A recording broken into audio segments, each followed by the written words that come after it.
Bonjour les crapouillons, je vais vous raconter une histoire avant d'aller vous coucher. La rentrée de Franklin. Franklin sait compter à l'endroit et à l'envers et nouer ses lacets comme un grand. Il s'habille tout seul et range un peu sa chambre. Il apprend chaque jour de nouvelles choses, mais en ce moment, il est inquiet. La rentrée des classes approche et pour Franklin, c'est la première. Il a peur de ne pas être prêt. Franklin se réveille au lever du soleil. « C'est mon premier jour d'école », dit-il à Vermillon son poisson. Franklin remplit sa nouvelle trousse avec une règle, un crayon et 12 crayons de couleur qu'il a taillés lui-même. Puis il réveille ses parents.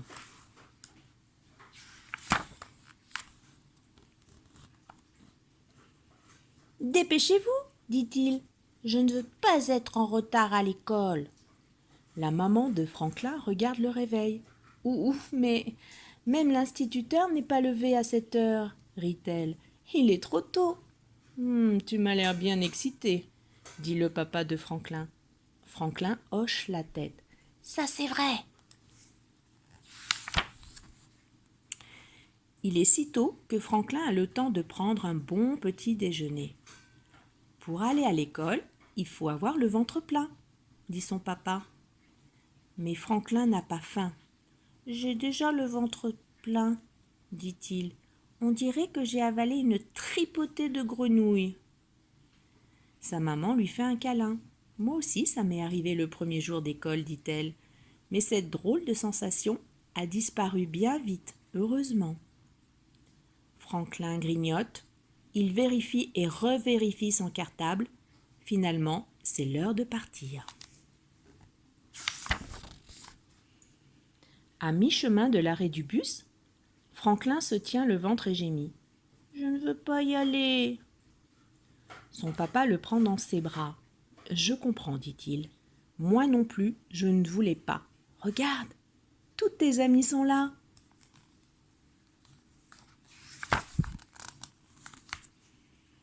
En effet, une foule se presse à la station.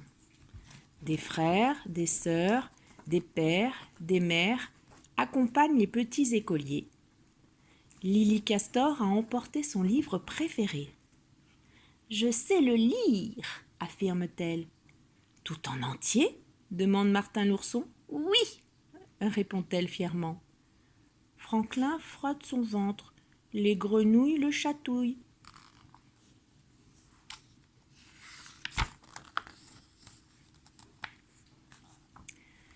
Basile Lapin sort de son sac un cahier tout neuf. « Ma grande sœur m'a appris à écrire les chiffres, annonce-t-il. »« Tous les chiffres ?» demande Raffin. « Presque tous, se vante Basile. Franklin se tourne vers sa maman.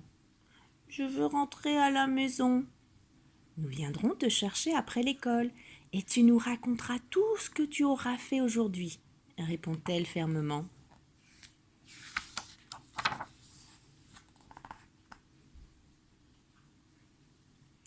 Quand le bus arrive, Basile Lapin prend la main de sa grande sœur et monte. Martin reste sur les marches et fait des signes à n'en plus finir à ses parents. Franklin embrasse sa maman et son papa. Ses amis sont déjà tous assis qu'il les serre encore et encore.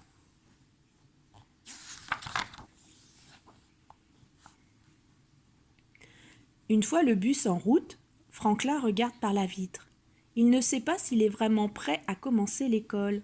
« Croyez-vous que l'instituteur hurle ?» demande Basile, qui sursaute dès qu'on crie. « Y a-t-il des salles de bain dans l'école ?» questionne Lily en frétillant sur son siège. « J'espère que quelqu'un a un goûter en double, » dit Martin qui a déjà fini le sien. Franklin ne dit rien. Le voyage lui semble long, très long.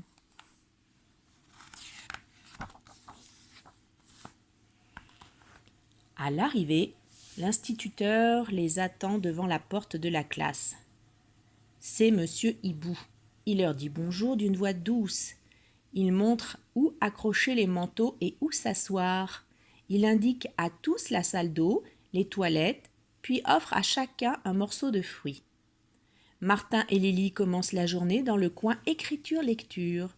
Basile va jouer à la cuisine, Franklin, lui, reste assis à sa table.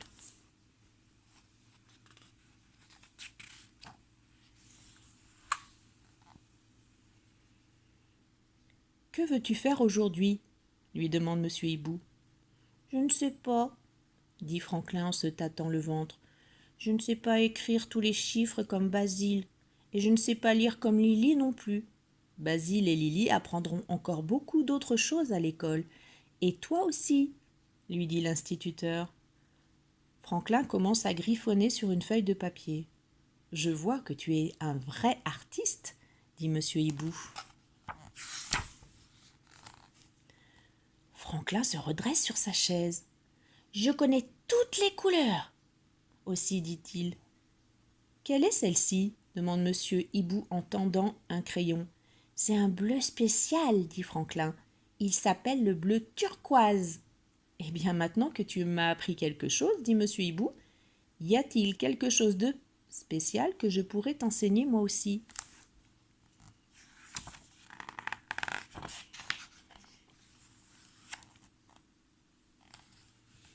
Il y a tant de choses que Franklin voudrait apprendre qu'il n'arrive pas à se décider.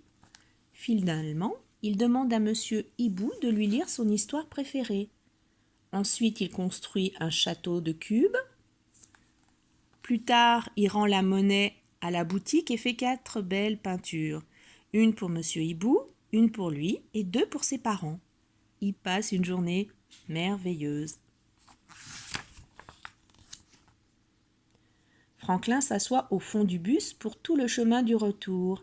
Il gigote et s'amuse comme un petit fou. Il est tellement occupé qu'il s'en faut de peu qu'il rate son arrêt. Ses parents l'attendent. « Comment va ton ventre » demande-t-il. Franklin est très surpris. La journée a été si merveilleuse qu'il a complètement oublié les grenouilles de ce matin. « Mon ventre est vide » répond-il. « Eh bien, dit son papa, ça ne va pas durer. »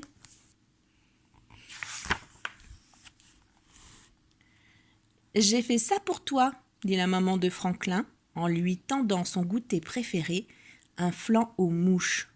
« Et moi, j'ai fait ça pour vous » dit Franklin. Franklin donne les peintures à ses parents et avant de dévorer son flan, il leur fait à chacun un énorme câlin.